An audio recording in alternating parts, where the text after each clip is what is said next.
I was fully prepared to give you guys a Crusader Kings 3 video this week. I've been playing it since last week, I got some footage, I'm good to go, and then last night my friend Justin calls me up on the Discords and says, why don't you play some Spellbreak with me? To which I replied, what? What's Spellbreak? I've never heard of such a thing. It's free. Which got me to hit the download button and give it a try, and guess what? I have some thoughts. But before we jump into it, please do hit the subscribe button so next week you don't miss the Crusader Kings 3 video. So, if you're like me, you've never heard of Spellbreak, so what the hell is this thing?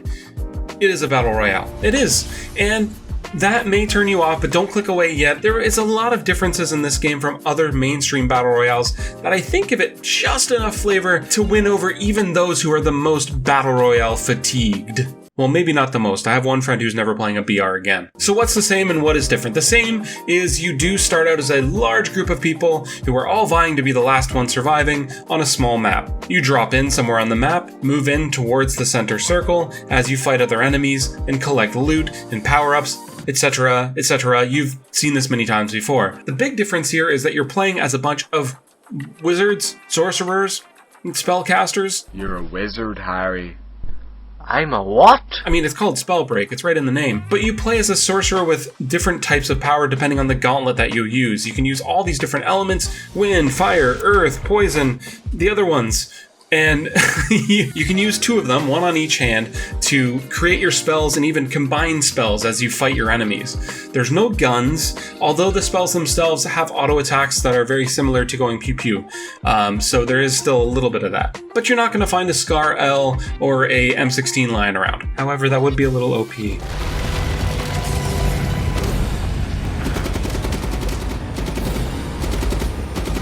One of the other major differences is the movement. You do have the ability to jump and fly, every single character. It's not something you need to find. Every character has a bit of flying movement, which is fun. It gives a bit of verticality to the map, and as you move around, you can see they used it really well in the map design. Most of the buildings are these kind of tall, spiring castles, as well as sort of different plateaus and ridges. Everything has a bit of verticality to it, and as you are flying around, you're trying to sort of shoot people that are above you and below you, and use your big AoE spells as well to hit people that have no longer been able to fly and are now on the ground below you. And because of the different combination of spells, every single game you get to choose one to start with, and then the other one you get to mix and match during the game. So it will always give you a bit of a fresh take every single game as to what's going to happen, which spells you're going to be able to mix.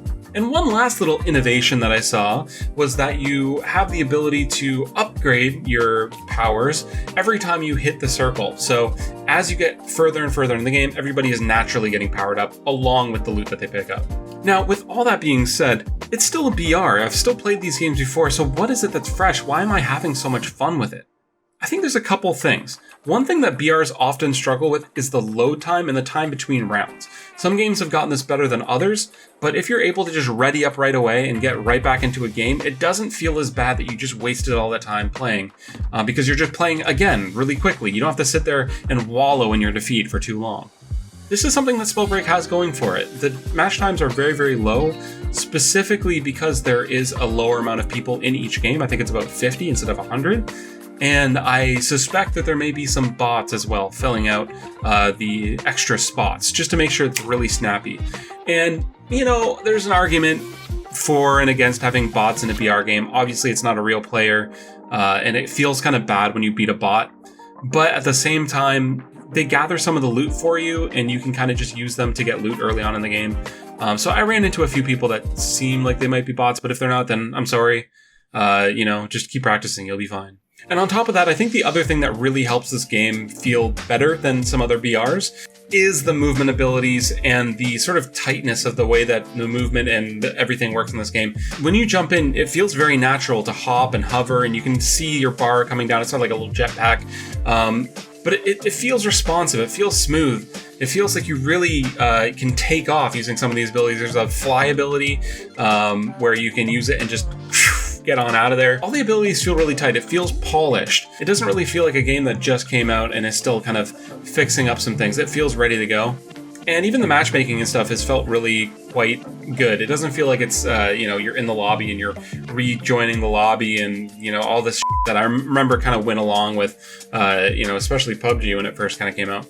But at the moment, this game feels really cool because it feels like there is like quite a bit of skill ceiling because of the way that the abilities go together. Everything is skill shots and AoE areas that you want to like drop your AoE, suck somebody in, turn your AoE into a lightning storm, and then hit them with your auto attacks, manage your mana as you're flying around, make sure you're using your movement ability well. So there's a lot going on. And when you do everything right, it feels really good when you just lock somebody down and crush them. However, I can say that it also feels kind of bad when that happens to you, because sometimes the time to kill in this game feels really low compared to what it was when you were trying to kill them. If somebody just nails you with everything they've got, they hit all of their abilities perfectly, you're just like, well, I guess I'm dead. Now, of course, this is on the Epic Store, and it is free, so right away I would say it's free, try it, have fun with it. But there is a little bit of monetization stuff that's kind of annoying. You don't get a lot of stuff cosmetically for free in the game, but I mean, it's a free game. You can play it, you can have fun, and it doesn't really matter that you can get the cosmetics. But of course, the store page kind of has that limited time offer, 2 days only kind of stuff, which is really annoying to me. It's just very transparent, and it seems kind of predatory for those who might actually fall for it. But, I mean, we're accustomed to it now. This is a thing that's in lots of games, so I don't really know how much I can harp on it. Now, I know I've said this before, but I really did have to drag myself away from it to make this review. Maybe that's just a theme because I like playing video games more than I like recording these, but I like making YouTube videos in general, so I'm going to keep doing it. And if you want me to keep doing it, please do leave a like. Also, comment with the next video that you'd like me to make after Crusader Kings 3, because that's definitely happening. And if you haven't already, please do subscribe to the channel so you don't miss out on any of the new videos coming out on Greybeard Gaming in the following weeks. Thanks for watching, guys. Greybeard, out.